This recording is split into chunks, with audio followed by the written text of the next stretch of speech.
Assalamualaikum warahmatullahi wabarakatuh. Kami dari kelompok 4 ingin mempresentasikan tentang perencanaan pajak penghasilan pasal 23.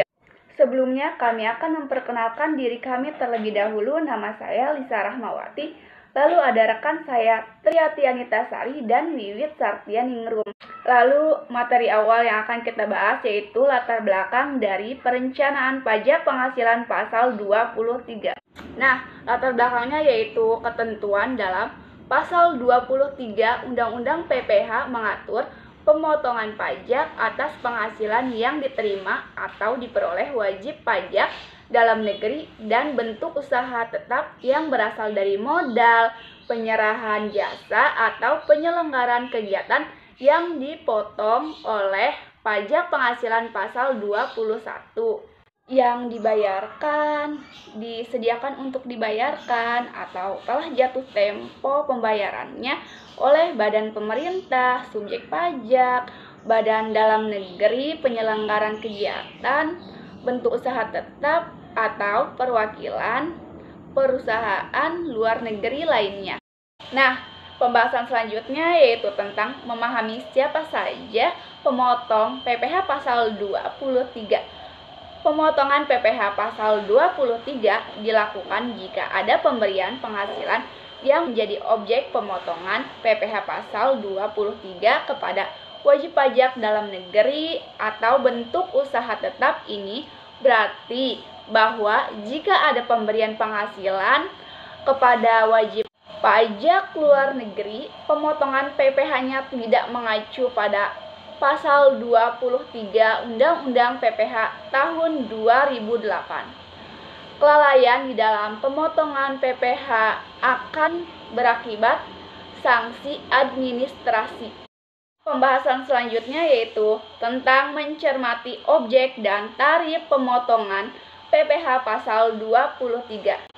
Hal yang harus dipahami adalah bahwa Pasal 23 ayat 2 Undang-Undang PPH telah mengamanatkan Menteri Keuangan untuk menentukan jenis jasa lain sebagai objek pemotongan PPH pasal 23.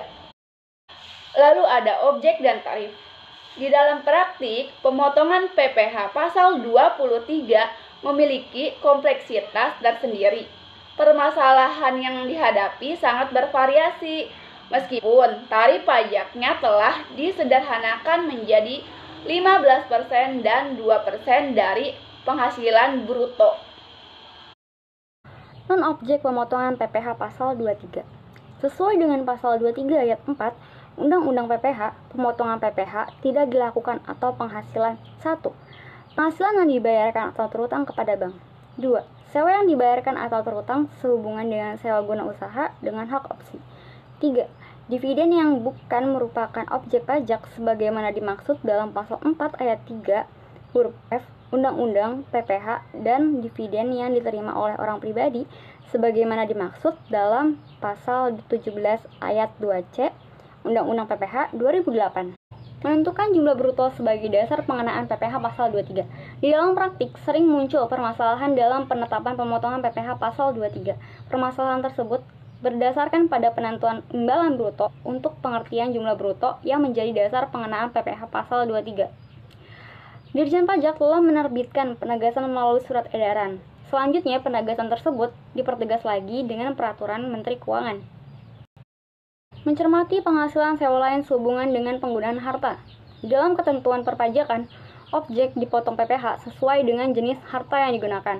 Untuk itu, wajib pajak perlu mencermati harta yang disewa dan tarif PPH-nya. Masalah perpajakan yang muncul tersebut disebabkan oleh ketiadaan persyaratan hak opsi di dalam kontrak antara lessor dan lease dan atau lessor tidak terdaftar sebagai perusahaan pembiayaan dan perusahaan sewa guna usaha yang telah memperoleh izin usaha dari Menteri Keuangan dan melakukan kegiatan sewa guna usaha. Mencermati jasa-jasa lainnya yang identik dengan jasa konstruksi. Di dalam rincian jasa lainnya, menurut Peraturan Menteri Keuangan Nomor 14 PMK 03 2015 juga disebut beberapa objek jasa lainnya yang identik dengan jasa konstruksi. Jasa-jasa tersebut adalah 1. Jasa arsitektur, 2. Jasa perencanaan kota dan arsitektur landscape, 3. Jasa perancang atau desain, 4. Jasa instalasi atau pemasangan mesin, peralatan, listrik, telepon, air, gas, AC, atau TV kabel. Selain yang dilakukan oleh wajib pajak yang ruang lingkupnya di bidang konstruksi dan mempunyai izin dan atau sertifikasi sebagai pengusaha konstruksi. Nah, selanjutnya yaitu mencermati jasa pelatihan objek PPh pasal 23. Jasa pelatihan merupakan bagian dari jasa pendidikan nonformal, sebagaimana yang diatur oleh Undang-Undang Sistem Pendidikan Nasional atau Undang-Undang Nomor 20 dan peraturan pelaksanaannya atau peraturan pemerintah Nomor 17 Tahun 2010. Satuan pendidikan nonformal adalah lembaga kursus dan lembaga pelatihan di dalam praktik lembaga pendidikan formal dan menyelenggarakan pendidikan normal berupa pelatihan atau kursus. Selanjutnya yaitu mencermati jasa laboratorium atau jasa pengujian. Wajib pajak yang bergerak di bidang rumah sakit harus mencermati jasa laboratorium yang diberikan kepada pasien. Dalam pembayarannya ditanggung oleh tempat pasien tersebut bekerja. Dan yang selanjutnya yaitu mencermati saat pemotongan PPh pasal 23. Nah, pemotongan PPh dilakukan sesuai dengan pasal 15 ayat 3 Peraturan Pemerintah Nomor 94 Tahun 2010, yaitu pada saat akhir bulan. Nah, yang pertama yaitu dibayarkannya penghasilan. Yang kedua yaitu disediakan untuk dibayarkannya penghasilan, atau yang ketiga yaitu jatuh temponya pembayaran penghasilan yang bersangkutan tergantung peristiwa yang terjadi terlebih dahulu. Nah, yang terakhir yaitu membuat kode unik pada deskripsi jurnal transaksi.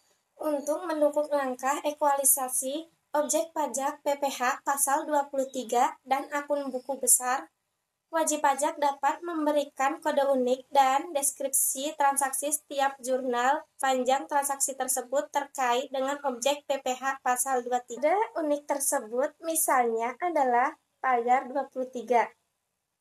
Maka pada saat langkah ekualisasi dilakukan, maka seluruh akun buku besar yang terkait dengan objek PPh pasal 23 diunduh.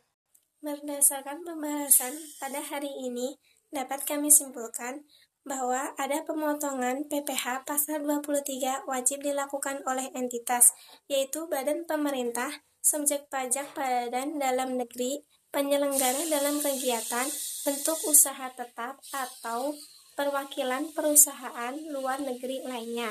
Nah, dalam mencermati objek dan tarif pemotongan PPh pasal 23 yang harus dipahami yaitu pasal 22 ayat 2 Undang-Undang PPh telah mengamanatkan Menteri Keuangan untuk menentukan jenis jasa lainnya sebagai objek pemotongan PPh pasal 23. Menteri Keuangan kembali memperluas cakupan objek PPh pasal 23 atau Peraturan Menko Nomor 141 PMK 03 atau 2015, yaitu objek dan tarif dan non-objek pemotongan PPh pasal 23. Demikian presentasi dari kelompok kami, kurang lebihnya mohon maaf. Wassalamualaikum warahmatullahi wabarakatuh.